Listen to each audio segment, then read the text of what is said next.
Boa tarde a todos. Estamos aqui para mais uma aula do curso de Técnica Integrada de Administração, no componente curricular de Filosofia 2.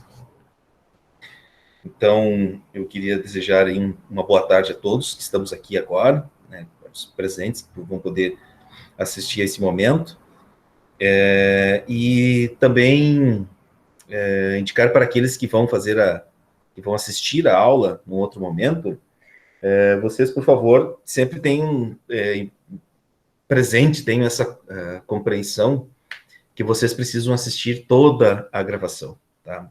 A aula ela tem uma sequência e é importante que vocês possam iniciar, né, ver o desdobramento de toda a aula para poder ter a compreensão, tá? Queria agradecer a presença já aqui dos que estão aqui nesse momento. Deixa rapidamente eu nomear as pessoas que estão presentes aqui. A Ana Laura, a Emily Gondorek, o Jean, o João Batista, o João Tiago, a Júlia Guimarães, a Júlia Petri, a Júlia Saraiva, a Kathleen, a Cauana, a Kate, a Kathleen, a Lari, o Luiz Henrique, a Marcele, a Maria Eduarda, a Maria, a Raíssa, a Rayana, a Úrsula e a Vitória. Então, obrigado pela presença de vocês aqui, agora à tarde. Essa presença virtual de vocês, né, mas que para nós e para os professores, de modo geral, né, e para esse modelo de ensino remoto que a gente está trabalhando, é bem importante. Tá? Antes da gente começar propriamente com os conteúdos da aula de hoje, eu queria abrir um espaço aí para perguntas, comentários, questionamentos de vocês sobre a aula da semana passada. Alguém queria fazer alguma intervenção, fazer alguma pergunta? Queria retomar algum aspecto?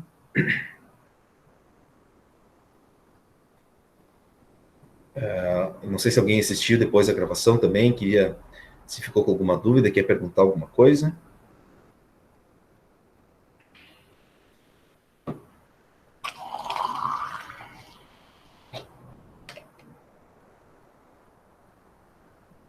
Não? Enquanto vocês pensam aí, o João me perguntou no início, né, ainda antes da gravação, se a gente não... Quando que a gente vai ter mais uma outra atividade? Essa semana eu vou lançar uma segunda atividade, já também avaliativa desse primeiro bloco. A gente está quase como que encerrando, pessoal, o conteúdo do primeiro trimestre, né? Se nós estivéssemos presencialmente, nós já fechamos 3 semanas, né? Hoje é o nosso 4º encontro, considerando que a primeira semana a gente não teve... Não, hoje é o nosso 3º encontro de aula, né? Considerando que na primeira segunda-feira, dia 24, a gente não tivemos aula, né? Foi dia 31, dia 7 e hoje. Então, a gente está fechando aí o equivalente, né, a um trimestre, né?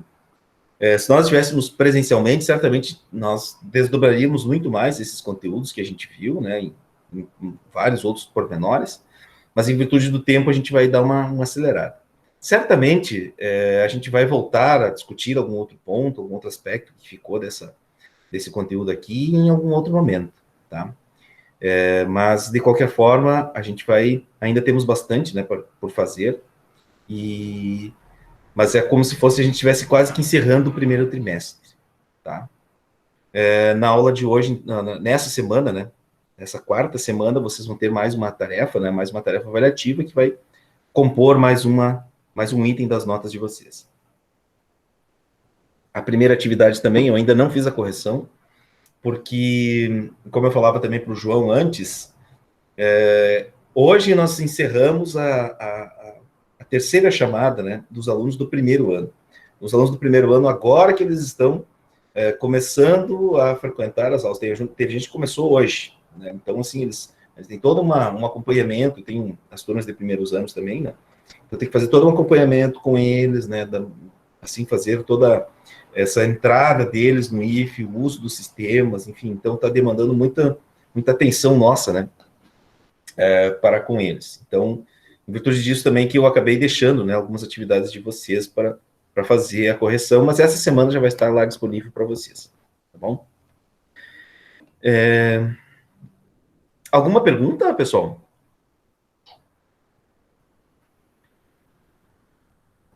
Se não mais, Vamos começar aí com a aula de hoje. Deixa eu fazer a projeção da minha tela.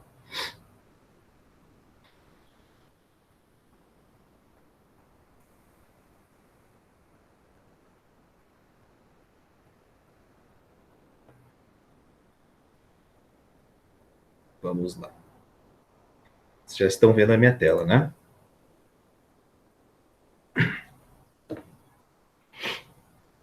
Então, na aula passada, eu expliquei para vocês, a gente começou a ver sobre a trajetória aí dos filósofos da escola chamada epicurista. E a gente viu alguns aspectos do pensamento do principal filósofo, né, dessa corrente filosófica chamada epicurismo. Desculpe. E eu retratei para vocês também na semana passada um pouco a influência, né, que teve, como que esse modelo de filosofia ele passou a ser mais desenvolvido, mais elaborado, mais praticado, vamos dizer assim, nesse contexto da conquista e da expansão de Alexandre o Grande, naquilo que ficou conhecido como o grande império, né, de Alexandre. E o Alexandre, então, popularizou o termo, ou melhor, a língua grega, né? E esse período de domínio, né, da força do Império de Alexandre ficou conhecido como o período chamado helenismo, do helenismo. Tá? O helenismo, então, compreende algumas escolas filosóficas. Na semana passada, a gente viu um pouco sobre Epicuro, um filósofo que falava sobre que uma boa vida era uma vida de prazeres, de maximização dos prazeres, diferenciando os prazeres do corpo dos prazeres espirituais ou da alma, né? E Epicuro acreditava que uma vida feliz, uma vida que deveria ser praticada, né, era uma vida em que os prazeres mais simples fossem muito valorizados. Não a maximização no número de prazeres, mas a satisfação das necessidades mais imediatas, né? Contemplar, aproveitar o prazer de se satisfazer com as necessidades mais imediatas. Tá? E o tipo de filosofia que o Epicuro praticava é o que ficou conhecido como uma filosofia dos jardins, né? Que era uma filosofia já não preocupada com os temas públicos, né? Com uma filosofia política, podemos dizer assim, mas uma filosofia mais voltada para os indivíduos, né? Para uma certa prática, né, filosófica que tinha como finalidade melhorar a qualidade da vida dos indivíduos. Né? Muito bem. Na aula de hoje, a gente vai ver, então, uma segunda escola filosófica que surgiu, então, nesse contexto e que teve dois grandes momentos. Tá? O estoicismo entre os gregos, né? E de modo especial aí o fundador dessa escola, né, estoica, era chamado de Zenão de Sítio. E depois tem o estoicismo romano. A gente vai ver um pouquinho desses dois movimentos, né? Esses dois modelos na aula de hoje. E aí eu quero explorar também alguns aspectos do pensamento de um dos filósofos estoicos, talvez um dos mais conhecidos, se não o mais, né? Que é o filósofo Sêneca. Mas enfim, então a aula vai ter dois momentos. A gente vai ver um pouco sobre o estoicismo entre os gregos e depois a gente vai ver um pouco sobre o estoicismo entre os romanos. Tá? Desculpa. Eu falava antes também que eu estou acometido da gripe que o meu filho tinha semana passada. Tenho eu ela agora. Mas, pelos sintomas, né? O meu filho foi diagnosticado com laringite, então acredito que também seja a mesma situação que eu. Muito bem, vamos lá. Então, o estoicismo, né, pessoal? Da onde que vem esse nome, estoicismo? Tá? Vem dessa palavra grega chamada estoa. Estoa quer dizer essas pilastras aqui, ó. Conseguem ver aqui, turma? Né? Então, aqui os gregos tinham muito essa prática, né, de nos seus templos dedicados aos seus deuses, né? Esse aqui é um templo em Rhodes, uma ilha, uma das ilhas gregas, né? Esse é o templo dedicado a Atena Líndia, na cidade de Lindos, né, na ilha de Rhodes. Ele foi construído por volta de 300 anos antes de Cristo. Tá? E os filósofos dessa época, né, então aqui já não é mais aquela filosofia praticada pelo Platão, pelo Sócrates, pelo Aristóteles, mas é uma filosofia agora praticada, então, por esses filósofos chamados de estoicos. Por que de estoicos? Porque... Deixa eu passar essa ambulância.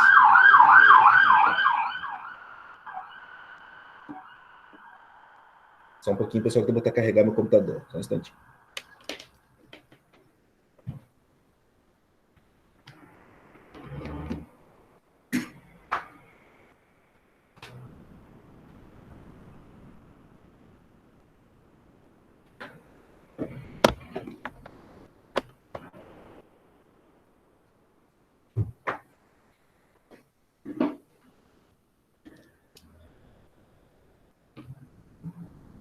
Pronto. Agora vai. Esses filósofos, então, eles, como, diferentemente, onde que os epicuristas praticavam filosofia, pessoal? Lembram? Onde que eles se encontravam para aprender com Epicuro sobre a filosofia? Sobre esse jeito de viver? Lembram? Eu Num mostrei uma imagem jardim, se não também. me engano. Como? Um jardim, se não me Os engano. jardins. Era uma filosofia em que era praticada principalmente nesse jardim de Epicuro, né? Que era, na verdade, o pátio da casa dele, né? Mas era um jardim bem grande, bem aberto. Os estoicos, eles não fundaram... não tinham os jardins, mas eles... o Zenão, que é o fundador do estoicismo, ele também construiu uma academia com vários pórticos, como esse aqui, né? E aí os seus alunos ficavam sentados nesses pórticos, né? E ficavam ali refletindo e discutindo as suas questões, né? Por isso eles eram conhecidos como os estoicos, né? Porque eles ficavam embaixo dos chamados estoás, que eram essas pilastras aqui, né? Que ficavam na frente dos seus do templo lá que o Zenão da escola, templo não, da escola que o Zenão construiu. Tá? Então, como eu falava, né? O primeiro grande filósofo, né? Do estoicismo é Zenão. Ele viveu ali do século final do século 3, final do século 4 para o século 3, né?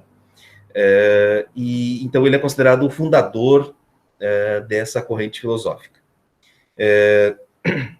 Foi fundado então por Zenão em Atenas no ano 300 antes de Cristo, né?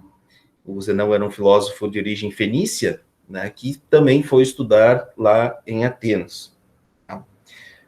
A gente sempre tem que considerar que esses primeiros filósofos, todos eles buscavam a cidade de Atenas, né? Porque era, acho que eu não sei se foi nessa turma que eu falei, né? Atenas era como a Nova York de hoje, né? Para a época era a cidade mais cosmopolita, mais diversa, era a cidade onde as grandes reflexões, as grandes tendências do mundo aconteciam, né? Então, muitos dos intelectuais, dos estudiosos da época, queriam ir para Atenas, aprender com os filósofos dessa época. Tá? E o Zenão também foi um desses, né? Então, ele saiu lá dessa região da Fenícia e foi até Atenas, onde foi, né, começou os seus estudos. Então, né, o termo estoicismo deriva dessa prática dos filósofos debaterem nos pórticos das cidades. Esses pórticos aqui, né, chamados em grego de estoás. Tem um termo grego que a gente traduz, né, por pórtico, né, que é o estoá. Estoá eram os pórticos, né, das cidades. Quais eram os temas centrais do estoicismo? Né? Quais eram as reflexões que esses filósofos procuravam? O tema central do epicurismo era a maximização do prazer, né? E o maior prazer que alguém poderia experimentar era o prazer da amizade, né? Que era um bem espiritual, não um bem material, um bem do corpo. Tá? Para os estoicos, né, também era algo muito parecido, né? Porque nessa época também acontece um fenômeno interessante da gente analisar, que é uma grande decadência moral, né? Alexandre, com a expansão do seu império, ele levou a cultura, mas também aconteceu um fenômeno inverso, ao inverso disso, que foi assim uma proliferação de condutas morais, né? E foi um período de grandes crises morais, né? O que é uma crise moral? As pessoas não respeitavam certos valores, né? As pessoas não eram rigorosas no alcance dos seus valores. Talvez seja conhecido de alguns, tem cidades bíblicas, né, que ficaram conhecidas, né, como as cidades do pecado, né, que era, no Antigo Testamento, acho que falava disso ainda, né, Sodoma e Gomorra. Então era assim, aquele comportamento dos cidadãos dessas cidades, ele tendeu a se espalhar também, né, certamente quem escreveu, né, sobre Sodoma e Gomorra na Bíblia deveria estar se referindo também ao estilo de vida que predominou durante muito tempo antes de Cristo, né? E não foi só antes de Cristo, depois também, enfim, essas coisas sempre aconteceram, né? Mas nesse contexto ali, né, no século IV, século III, século II antes de Cristo, é um contexto de muita crise moral, né? Então, o tema da retidão moral, da conduta moral, né, ele foi um tema muito forte, muito requisitado nos debates filosóficos da época, né? Como construir uma vida com rigor moral, né? A questão da autonomia, né, do indivíduo conduzir a sua própria vida, né? Esse é um tema que depois a gente vai ver que o Sêneca vai dar muita importância para ele, né? A questão de você ser condutor da sua própria vida. A palavra autonomia, turma, a palavra autonomia, ela é formada autos nomos, que quer dizer o quê? Aquele que dá as normas para si. Uma pessoa autônoma é aquele que é capaz de elaborar as suas normas, elaborar as suas próprias normas, não ficar à mercê das normas de outrem, né? Não ficar sempre obedecendo alguém, não ficar sempre sendo refém da vontade de uma outra pessoa que não a si mesmo, não a si mesmo, tá? Então, o tema da autonomia é um tema central também na tradição estoica. Esse debate do estoicismo, né, a gente vai ver depois mais adiante também no neo-estoicismo, né, no estoicismo romano, é um tema bem interessante porque ele vai se opor muito aos temas metafísicos, né, que predominaram nos debates, por exemplo, da filosofia grega de Platão, de Aristóteles, né? O que é algo metafísico? Um assunto metafísico. Um assunto metafísico é aquele que trata das coisas que estão para além do mundo físico. Os estoicos, eles não tinham uma preocupação com esse tema, né? Com a primeira matéria que compõe todo o universo, ou com um bem maior de todos os bens, ou um mundo das ideias, como diria Platão. Os estoicos não estavam preocupados com isso. Os estoicos estavam preocupados com a correção dos indivíduos. Estavam preocupados sobre como alguém deve conduzir a sua própria vida. A vida prática, né? A vida cotidiana, a vida do dia a dia. Não uma vida imaginária, uma vida especulada, uma vida ou uma vida depois da morte, né? Os estoicos estavam preocupados com a própria conduta do sujeito, né? Como levar a sua própria vida sem ficar debatendo ou refletindo questões metafísicas, né? Sobre essas eram as preocupações esse era um dos temas centrais do estoicismo, tá? Essa é uma pergunta bem importante, né? Essa é uma marca bem importante do estoicismo, né?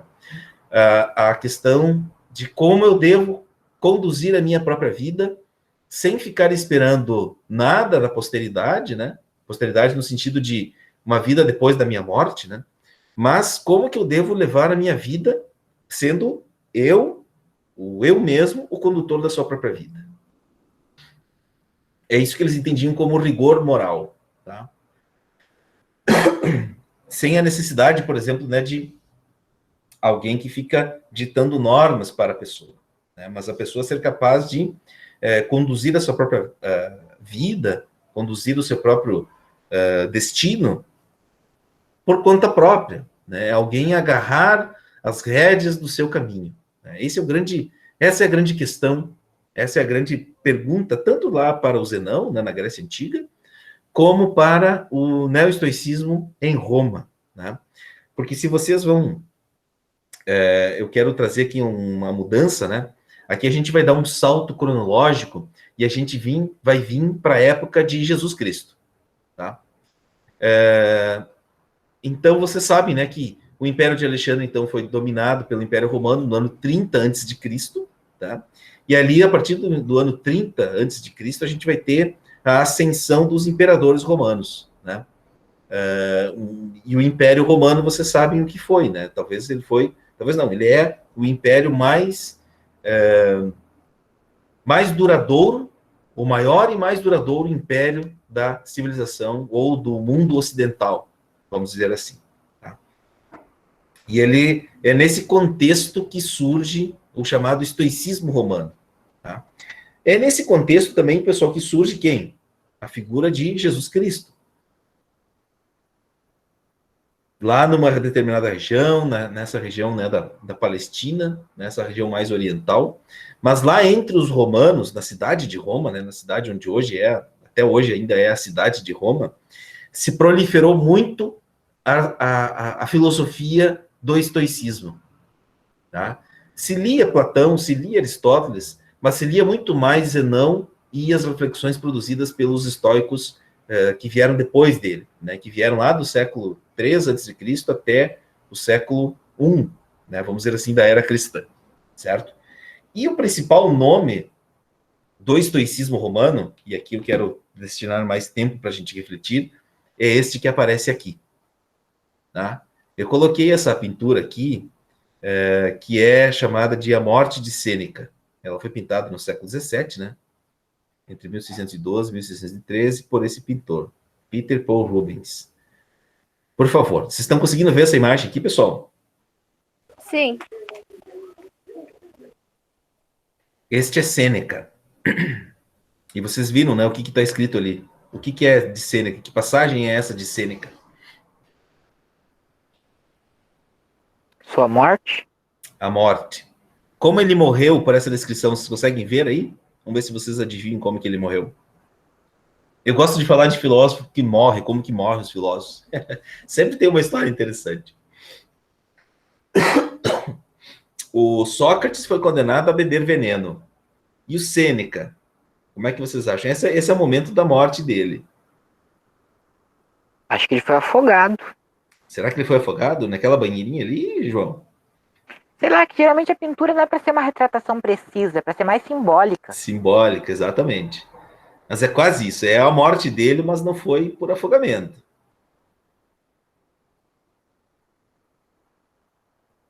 Observem com mais atenção os detalhes da pintura.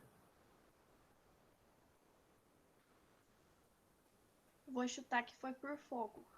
Fogo? Será? Alguém tem outro palpite? Como é que ele morreu?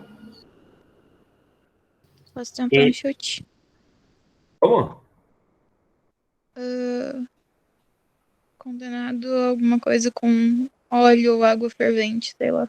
Ah, óleo, água fervente. Pode ser. Ele foi condenado à morte. Isso você acertou. Quem foi que falou? Eu não vi quem que falou, mas quem falou que ele foi condenado à morte acertou. Olha, pessoal, vamos lá. Podem palpitar aí mais. Frio? Frio? Será que não tinha nenhuma substância ali que fosse, sei lá, que nem tipo um ácido? Tem uma substância na água. Tem uma substância na água. Que substância que era, será? E essa substância que fez o Sêneca perder a vida. Tá aparecendo ali, pessoal. Olhem bem para os detalhes. Já viram, né? Os filmes às vezes brincam com isso, né? As pessoas que vão para uma exposição de arte, né? De pinturas, por exemplo, ficam tempo olhando para a pintura. Tempo olhando. É para a gente tentar observar os detalhes. A gente tem que treinar o nosso olhar.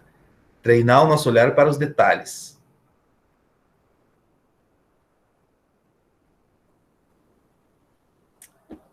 Ah, não acredito que vou ter que falar para vocês. Ô, prof, espera só um pouquinho. É impressão minha ou ele tá tem alguma coisa nos pulsos dele? Parece que é impressão minha. Não é bem nos pulsos. Tá, mas aquilo ali seria uma representação de sangue, que ele se cortou, alguma coisa assim? Sim, sim. Sêneca foi condenado à morte, né? E ele foi condenado a cortar as suas veias, né? E quem mandou matar Sêneca? Quem que vocês acham que foi que mandou matar Sêneca?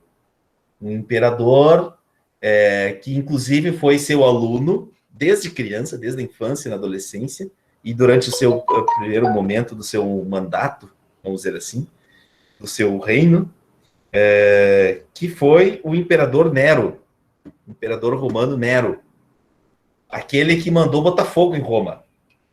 Nero também mandou matar Sêneca, que tinha sido seu professor. Que triste, né? Vocês imaginem. Um professor saber que o seu aluno, e era considerado o aluno preferido do Sêneca, né? Nero, o condenou à morte. E olhem como ele condenou à morte, né? Nero manda Sêneca cortar as suas veias e sangrar até a morte. Então aqui, ó, vocês estão vendo aqui o braço dele, ó, aqui onde ele cortou as suas veias, né? E aí ele estava pingando sangue nessa bacia aqui, né? Era para ele sangrar até ele morrer, né? Era para ele perder o seu sangue até a hora da sua morte. Eles estavam os guardas, né? E aqui provavelmente deveria ser um aluno dele, querendo ouvir algo que o Sêneca deveria estar dizendo à beira da sua morte, né? Fazendo anotações, né? Enfim, redigindo aquilo que o Sêneca estava dizendo. Bom, então essa é uma passagem da vida de Sêneca, né? Ou da morte dele, melhor dizendo, né? Em que, então, só para recapitular, né? Eu já falei isso, mas só para vocês terem noção, o Sêneca morre em 65 depois de Cristo, se não me engano, acho que é 65, acho que eu coloquei aqui, 65 depois de Cristo, né? Ele é considerado o mais importante filósofo desse período, é bem o período que Sêneca era contemporâneo de Jesus Cristo, tá? Viveu nesse período, né? Não sei se acompanhou esse detalhe e tal, né? Mas a formação do Sêneca, ele era, além de ser filósofo, ele era advogado. Vocês sabem que o direito, né? Ele começou em Roma, né? Aquilo que a gente mais conhece hoje como o direito que se faz, por exemplo, no Brasil, é o direito romano, né? Então, certamente, para quem for um dia fazer um curso de direito, vão ter que dar uma passadinha lá, né, nesses primórdios do direito e vão conhecer um pouco sobre Sêneca. Além de ele ser advogado, então ele era preceptor, filósofo, advogado, preceptor, era um professor particular da época, né? E orador, né? Além também de exercer a atividade filosófica, tá? E como eu falei também, ele foi o preceptor, o cara que acompanhou o Nero, o imperador Nero, né? Não lembro agora bem certo qual foi o período, né, de governo do Nero, quantos anos ele ficou, mas no período em que o Nero tinha o apoio, vamos dizer assim, a condução no seu império de Sêneca, o império ia bem. O Nero não tinha feito nenhuma grande bobagem, nenhum grande absurdo, né? Mas quando o Nero começa a ficar impaciente com o Sêneca, né, ele exclui o Sêneca, né, da sua proximidade e relega ele assim uma vida meio sem grande prestígio, isolado, né? E bem para o fim, o Sêneca começa então a questionar ele, né? Começa a dizer, você está fazendo coisas erradas, né? Manda informações para ele, né? E o Nero se revolta e manda matar ele, né? E era a vontade do imperador, óbvio, né? Manda lá os guardas, né? Aqui estão os guardas, né? Acompanhar a sua execução. É para ele se matar, né? Cortar as suas veias e sangrar até a morte, certo? Bom, outro filósofo dessa época, né, a gente vai falar mais depois do Sêneca, né, mas outro filósofo dessa época também, aqui nós já estamos falando da era sequente, né? Então o Sêneca morre em 65, e Epícteto, né, que é um outro filósofo estoico romano, então nasceu no ano 60 e morreu em 138, já depois de Cristo. E o Epícteto, para vocês terem uma noção, ele é um escravo, né? Ele é um escravo praticante do estoicismo. O estoicismo, nessa época, pessoal, ele se tornou, para os romanos, uma religião, né? Aquilo que mais aproximava os romanos de uma religião era o estoicismo, né? Eram as obras, por exemplo, dos filósofos lá da Grécia Antiga e de Sêneca, daí principalmente, né? E Epícteto foi um escravo, né? Um escravo romano que praticou, então, essa religião, né, do estoicismo, e foi, olha que doido isso, né? Ele foi o grande inspirador do próximo imperador, um imperador da época, que foi Marco Aurélio, né? Ele foi imperador romano, né, a partir do ano 161, e ele tomava como referência as reflexões de Epícteto, né? Sobre a brevidade da vida, sobre o que era importante, sobre a amizade, enfim, todas as aprendizagens de Marco Aurélio como imperador, ele aprendeu com um escravo. Olha que maluco isso, né? E Marco Aurélio foi considerado, ou talvez é considerado, o maior e melhor imperador romano da história. Marco Aurélio também é filósofo, né? Então, os filósofos já tiveram bem mais prestígio, né? Marco Aurélio, então, aprende toda a doutrina, vamos dizer assim, estoica, né? E, como imperador, coloca ela em prática. Tá? Então, aqui vocês têm, né, os três principais representantes do estoicismo romano: Sêneca, Epícteto e Marco Aurélio. Então, aqui são quase 200 anos, né, de filosofia desses três pensadores, né? Mas a gente vai ver que esses são os principais ensinamentos, né? A gente não vai ter tempo de olhar mais para Epícteto, nem para Marco Aurélio. A gente vai falar do estoicismo, eu vou falar do estoicismo só na aula de hoje, tá? Vamos avançar em mais alguns pontos, talvez na próxima aula, né? Mas a gente não vai ver mais detalhes do pensamento de Epícteto, né, nem de Marco Aurélio. Até porque muitos dos temas abordados por eles, né, vão ser retomados mais adiante por outras tradições filosóficas. Tá? Muito bem.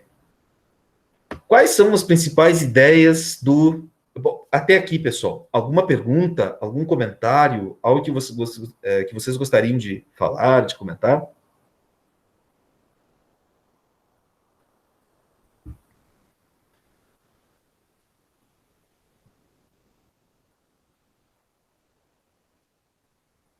Acho que pode continuar, senhor. Algo que vocês gostariam de questionar, também fiquem à vontade. Tá? Vocês podem me interromper também a qualquer momento para fazer perguntas, certo? Vamos lá. Então, o estoicismo de Sêneca, eu selecionei algumas passagens, né, da obra de Sêneca, né, e o Sêneca talvez tenha se debruçado, principalmente, a sua obra mais conhecida é uma obra chamada Cartas a Lucílio. Lucílio era considerado o melhor amigo de Sêneca. Era uma pessoa mais jovem, né? E o Sêneca escreve essas cartas já na sua velhice, né? Talvez a gente pode até falar, né, que Lucílio seja este jovem aqui, né? E aqui Sêneca já na sua velhice. Provavelmente esse pintor deve ter, né, retratado o Lucílio, né, aprendendo algo com o Sêneca. Essa relação de mestre com um aprendiz, ela é muito importante para essa época, né? O tipo de... Lembram quais eram os temas centrais do estoicismo? Um deles era a autonomia, né? E era muito claro nessa época, né, que o tipo de aprendizagem que alguém deveria ter deveria ser mediado por alguém, por um mestre, né, um pedagogo, vamos dizer assim. Tá? Mas era uma mediação que tinha uma certa finalidade muito explícita, né? Que não era ensinar um conteúdo a alguém, mas era fazer com que cada um se descobrisse, que cada um pudesse mostrar, encontrar o seu próprio eu. Depois, mais adiante, eu vou falar mais sobre isso, certo? Eu queria fazer uma pergunta para vocês agora. Pensem aí. Para vocês, para cada um. Quem está prestando atenção aqui agora, pare e pense. Quem é o melhor amigo de vocês? Quem é o melhor amigo de vocês? A minha mãe, Quem que falou? Larissa. Larissa, tua mãe é tua melhor amiga? Sim. Ela é ser minha melhor amiga. Tu considera tua mãe a tua melhor amiga. Muito bem. Alguém mais aí gostaria de falar de um amigo seu? Até falaria, mas não tem. Tá? Alguém mais aí, pessoal? Tem um grande amigo que gostaria de falar, contar um pouco a história dessa amizade? Quem são os melhores amigos de vocês? Quantos amigos, seguidores, vocês têm aí nas redes sociais? Vocês têm essa prática dos amigos de Facebook, dos seguidores do Instagram? Alguém escreveu alguma coisa no chat, eu preciso lá. Vamos ver. Eu tenho, a não ser a minha mãe, assim, que eu considero a minha melhor amiga de verdade, eu tenho meus outros melhores amigos. Tá. Mas eu acho que a única que me entende de verdade, sabe como eu sou, é ela. A sua mãe. Kathleen está dizendo que amigos de verdade mesmo ela tem 3. Muito bem. Mais alguém, pessoal?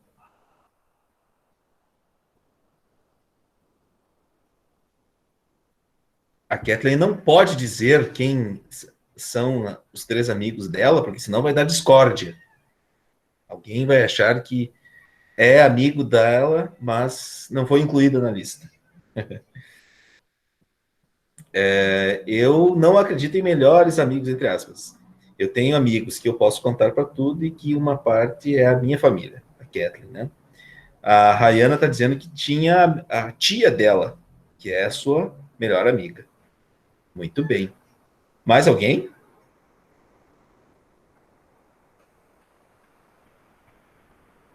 Alguém mais gostaria de comentar quem é o seu melhor amigo ou sua melhor amiga?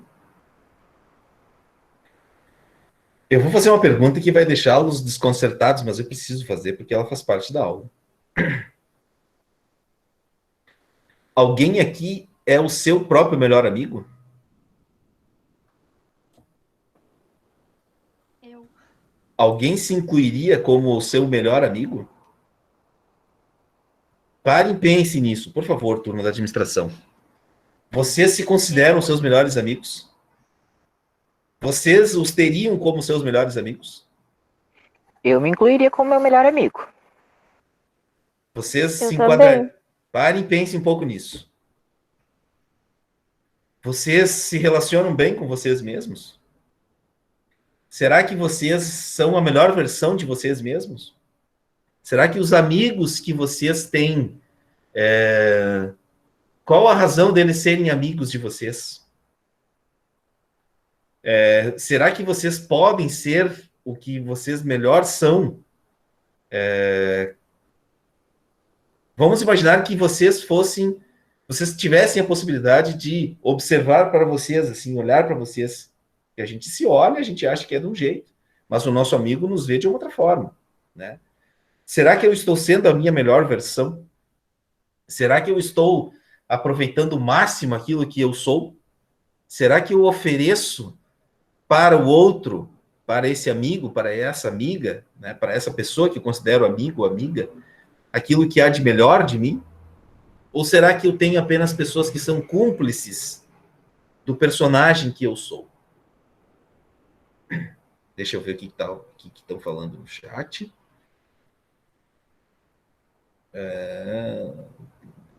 Acho que sim, depende. Às vezes eu sou minha inimiga, diz a Kathleen. Concordo com a Kathleen. A Emily também. Pois é.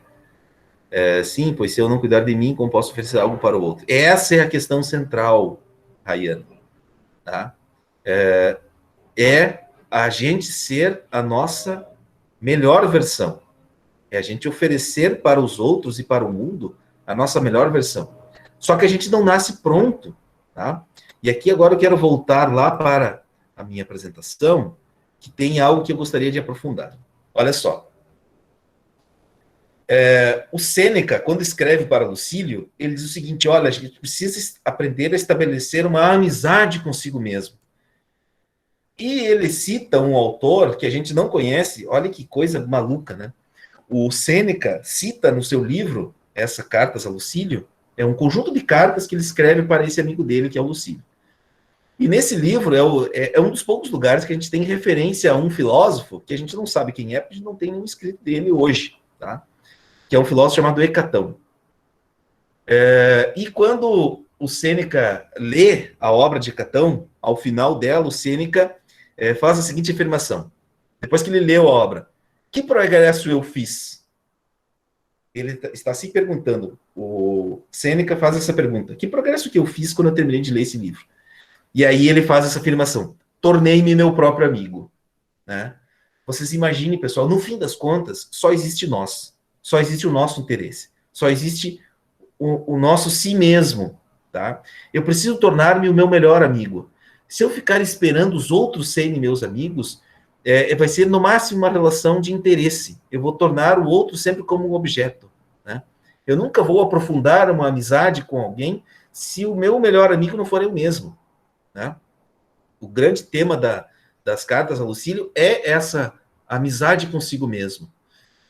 Tem o início da obra do Sêneca, nesse livro, Cartas a Lucílio, ele faz essa afirmação.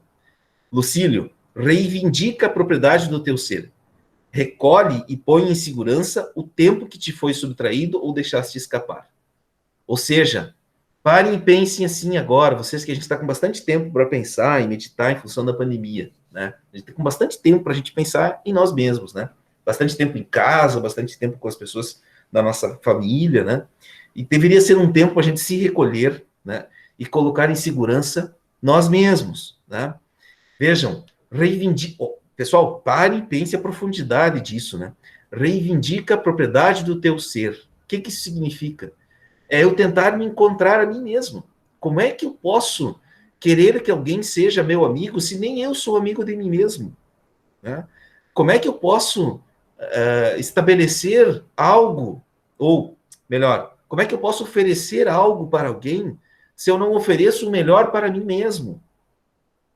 Aqui não tem um sentido egoísta, né, do nosso tempo hoje, né, egoísta no sentido de querer só o melhor para nós, né, mas é querer dar a si mesmo a condução daquilo que nós só está ao nosso alcance fazer. Né? É colocar em segurança a nossa própria identidade, a nossa própria, dar as normas para nós mesmos. Né? E, para fazer isso, o Sêneca usa muito esse termo, a stultitia. Né? O que é stultitia? A gente pode traduzir hoje, né, é uma expressão latina, né? Sêneca escrevia em latim, Sêneca escrevia em latim, né, que era a língua do Império Romano. A stultitia é o pior estado em que alguém pode estar. O stultus, né, é aquela pessoa que não consegue ser ela mesma, que sempre se deixa levar pelo que os outros pedem ou dizem para ela ser ou fazer. Né? A gente pode traduzir a stultitia pela estupidez. A palavra na língua portuguesa mais parecida com stultitia é estupidez. Né? Então a gente tem que se afastar da estupidez. Como é que eu me afasto da estupidez? Né? É aquilo que o Sêneca fala, que é justamente fazer com que eu possa querer a mim mesmo. Será que eu sou... Vamos pegar um caso concreto. Será que alguém pode me amar, se apaixonar por mim, se nem eu mesmo sou apaixonado por mim? Né? Será que eu posso querer alguma coisa livremente se eu nem sei o que eu sou exatamente? Tá? Então, como eu falava, né, o stultus, quem é o stultus? O stultus é o estúpido. É quem não teve cuidados consigo mesmo, é aquele que se deixa levar pelos outros, é aquele que não quer a si mesmo e se deixa levar pelos outros, né? É aquele que está à mercê de todos os ventos, segue uma vontade que não é livre, é o que quer com preguiça uma vontade cambiante, uma vontade que está sempre mudando, né?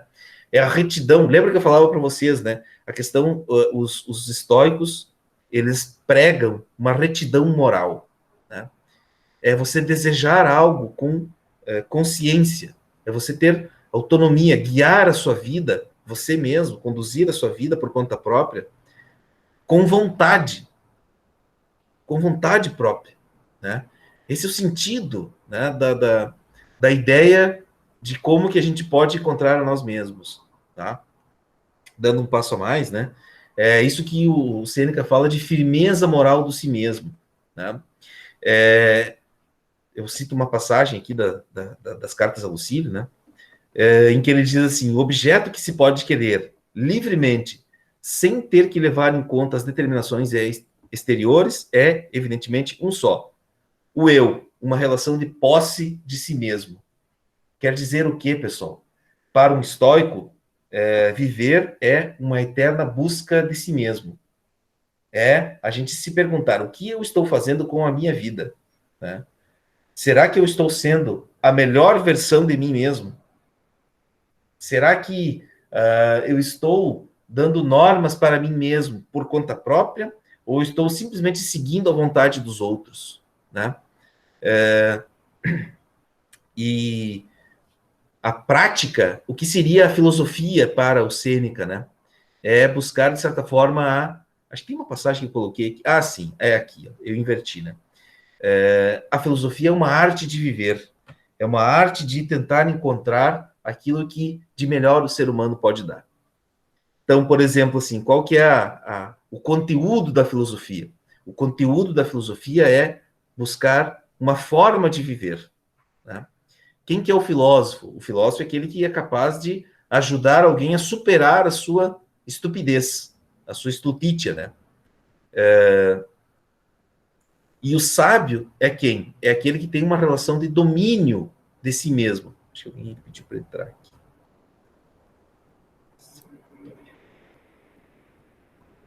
O sábio é aquele que tem uma relação de domínio sobre si mesmo, que não se deixa levar pela vontade dos outros.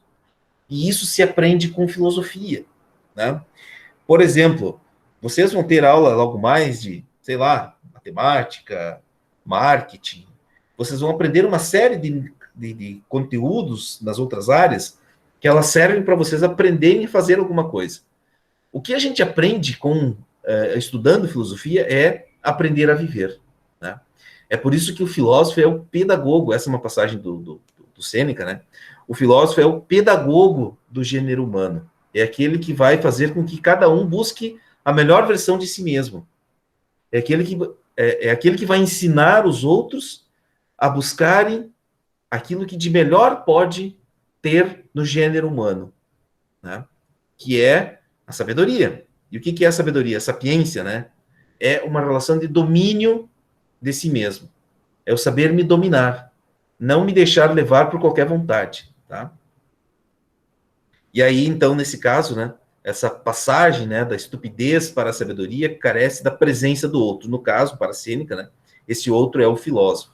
É o filósofo que ensina a como viver. Aqui eu cito uma passagem de Foucault, que é um filósofo francês, já do século XX, que ele faz toda uma análise, né, do pensamento de toda essa tradição dos epicuristas, dos estoicos, né, e todo o seu desdobramento aí na filosofia. E eu coloquei um texto dele para vocês lerem, inclusive, essa semana. Lá vocês vão encontrar, inclusive, essas passagens sobre isso que eu estou falando aqui agora. A atividade dessa semana vai ser sobre esse texto, tá? Ele já está disponível lá na plataforma para vocês lerem. Então, diz Foucault: proclama ser o único a fazer com que o indivíduo possa querer a si mesmo, e assim atingir finalmente a si próprio, exercer soberania sobre si, e nesta relação encontrar a plenitude da sua felicidade. O operador que se apresenta é, com certeza, o filósofo. É o filósofo, pois, este operador. O que ele quer dizer com o operador? O filósofo não vai ensinar... Atenção para isso, pessoal. A filosofia não nos ensina a como viver. A prática da filosofia nos ensina a gente encontrar a nós mesmos. E esse encontrar a nós mesmos é um exercício que cada um faz por conta própria. Tá? O papel da filosofia é, de certa forma, despertar em cada um aquilo que há de melhor em si mesmo. Né? É você, de certa forma, estabelecer uma relação de amizade com vocês mesmos. Tá? É isso que a filosofia deve fazer. É isso que a filosofia pode fazer. Tá? Então, eu tinha colocado mais uma passagem, que eu acho que está aqui. Então é isso, né? É essa ideia aqui, pessoal. Essa ideia aqui, né? De que, na verdade, tudo o que a gente deve fazer é reivindicar a propriedade de nós mesmos, né? Porque uma certeza é única, todos morreremos, né? Todos temos uma vida breve, uma vida curta, né? E aí vale a pergunta, né? O que a gente está fazendo com a nossa vida, né? O que eu estou fazendo comigo mesmo? Ah, mas né, ninguém gosta de mim, eu não tenho amigos, as pessoas não me acham bonita, não me acham bonito.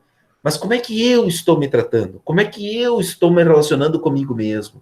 Que tipo de prática eu estou cultivando sobre o meu ser?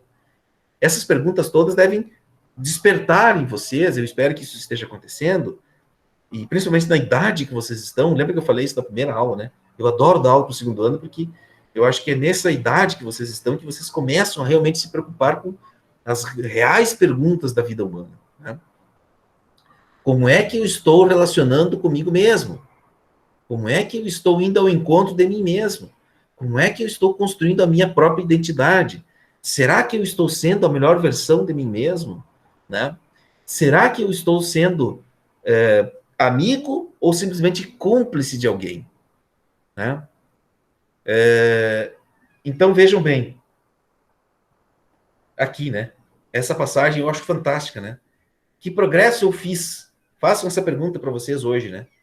Que progresso vocês fizeram? Que progresso vocês estão fazendo?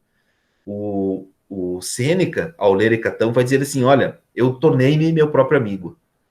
E às vezes é difícil a gente ser amigo da gente mesmo, né? Tenho certeza que vocês já se depararam com isso.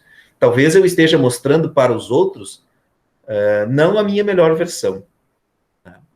Eu preciso, quem sabe, para mim ter mais amigos, para poder compartilhar essa virtude que é a amizade, eu preciso melhorar a minha versão de mim mesmo.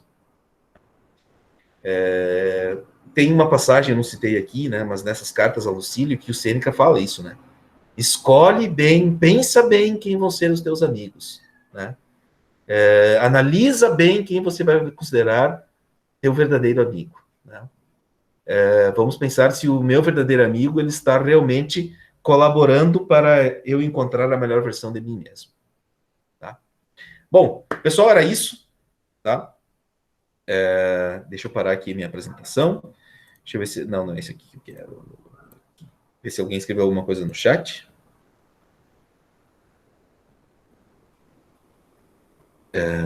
Muito bem.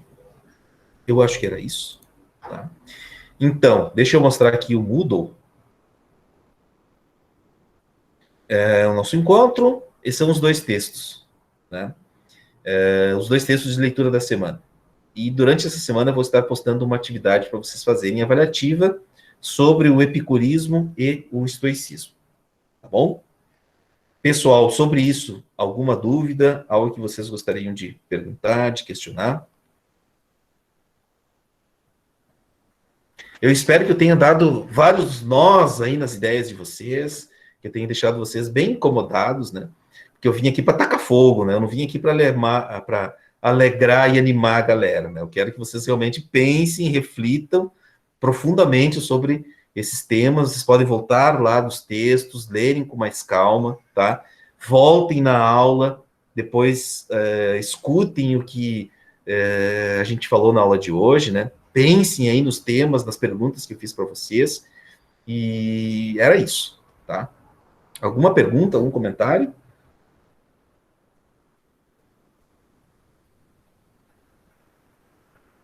Enquanto vocês ficam aí pensando, eu não estou projetando. Eu vou fazer a chamada. Vocês me respondam, por favor, aí, conforme eu for pedido. Tá bom? Eu vou começar a adotar essa prática aqui, né, pessoal, para vocês. Para vocês aí ficarem ligados, aí, para estarem também, né? Enfim, a gente ter também esse momento da chamada aí como uma forma de registro também do encontro. Ana Laura. Eu. Oi. Brenda. Brenda? Não? Emily Gondorek. Presente. Emily Gabriele. Aqui. Esse teu aqui é bem interessante, né? Onde que será que é o aqui da Emily? Fernanda. Fernanda Gomes da Fonseca. Não. Fernando Machado.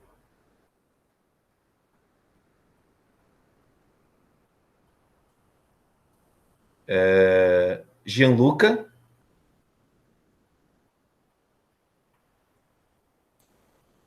Gianluca. Não. Jean. Acho que sou eu agora. Sim, Jean. Você. Jean Presente. Pierre. João Batista. Desculpem. Eu. João Tiago. Presente. Júlia. Saraiva sou eu. Sim. E Júlia Paiva. Aqui. Júlia Petri. Júlia Petri, não. Júlia Guimarães.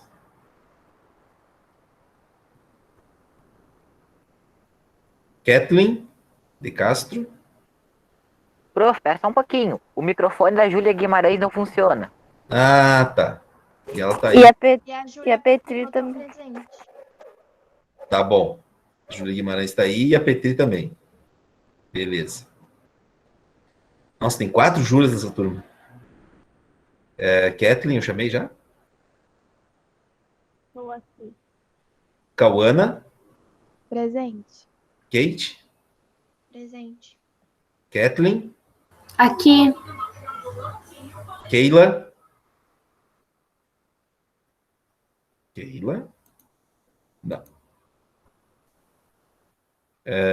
Larissa, tá aí. Luiz Henrique. Aqui. Marcele. Aqui. Maria Carolina. Aqui. Maria Eduarda. Eu. Raíssa. Presente. Rayana. Aqui. Samara. Samara, não. Sandra. Úrsula. Eu. A Samara não, né? A Úrsula que chamou agora, né? Respondeu. Sim, senhor. Tá. Sandra. Sandra, não. Vitor. Também não.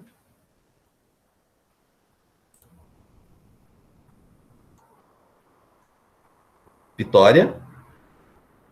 Eu. E Yasmin. Yasmin, não? Ok. Ô, Sor, posso te fazer uma pergunta? Pode. Por que tu chamou o nome, tipo, do Jean, do Fernando, essas coisas assim? Como assim? É, que, tipo, eu mandei mensagem pra eles, sabe, que tu falou o nome deles? Tá. Daí eles não entenderam. Tipo, eu também era da turma deles. Mas daí, tipo, eles tinham que estar fazendo essa aula também. Agora tu fez uma pergunta difícil. Pois é, Ele tipo, o chamou Fernando, o também. Jean, a Keila. A Keila A acho que não vai mais, Samara. mas a Samara. Aí, tipo, Ó. eu não entendi. Eu fiz a chamada do Siga. Eu fiz a chamada do Siga, tá? É a lista de frequência que tem no Siga, tá? É exatamente como tá ali, foi o que eu li para vocês. Então, eu suponho que essas pessoas deveriam estar aqui, né? Se não estão, enfim, se estão e não deveriam estar, eu também não sei diferenciar, tá? Mas a princípio então é quem tá na lista. Tá, então daí eu vou avisar, então. Porque, tipo, ficou meio confuso e tal. Mas daí, tudo bem. Tá, mas daí assim, Obrigada. Raina, eles estão em que turma? Eles não estão no segundo ano? Eles É são que, da tipo, Beatriz. tipo, eu não sou dessa turma, eu sou do segundo ano, só que daí como eu não fiz, eu tô participando dessa turma, daí por isso que eu não entendi o jeito que o instituto em si se organizou, sabe? Aí, de certo, eles também não sabem, daí eu vou avisar eles. Na verdade, assim, tu fez a PNP, Raina? Fez, né? É que daí, tipo, isso eu não entendi, eu fiz umas coisas e outras não, daí, tipo, ficou como se... Eu sou do segundo ano, Tá, só que, tipo, no caso eu sou do terceiro ano, entendeu? Só que eu tô tá. fazendo as coisas tudo do segundo. Aí, tipo, ficou muito confuso pra mim. Mas Tu daí, é, então, eu vou avisar eles, Mas porque quando pode falar eles que não eu sabem vou. também. Tu é aluna do terceiro ano. Sim, só que eu tenho que fazer porque, tipo, eu não fiz as outras coisas. Eu não Tá. entendi o jeito que o Instituto se organizou, só sei que eu tenho que estar aqui e que eu tenho que fazer, igual em matemática, igual em outros módulos. Tipo, ficou tudo misturado. A gente tá no terceiro ano no IF, mas no caso a gente tá no segundo ano do ensino médio. Entendi. É mais fácil falar que a gente reprovou. Entendi. Isso. Mas vocês não Daí- fizeram aproveitamento de EPNP? Deixa eu encerrar a gravação aqui, que agora... É que os professores falaram que não seria utilizado, só precisava fazer se quisesse e tudo mais. Aí no final acabou